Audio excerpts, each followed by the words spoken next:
Հայ առաքելական եկեղեցուն իր աջակցությունը ցույց տալուց հետո ազատազրկված գործարար Սամվել Կարապետյանը ԱԱԾ մեկուսարանից Հայաստանի իշխանավորների անգործությունն է նկարագրել այսպիսի տեսարանով։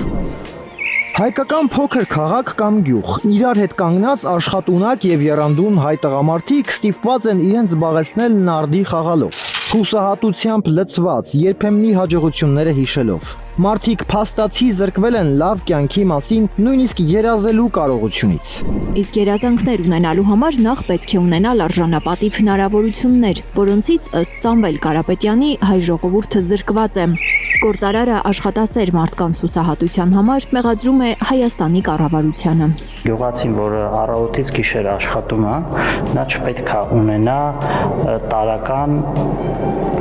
իրենց ընտանիքի կարիքները բավարարելու խնդիր։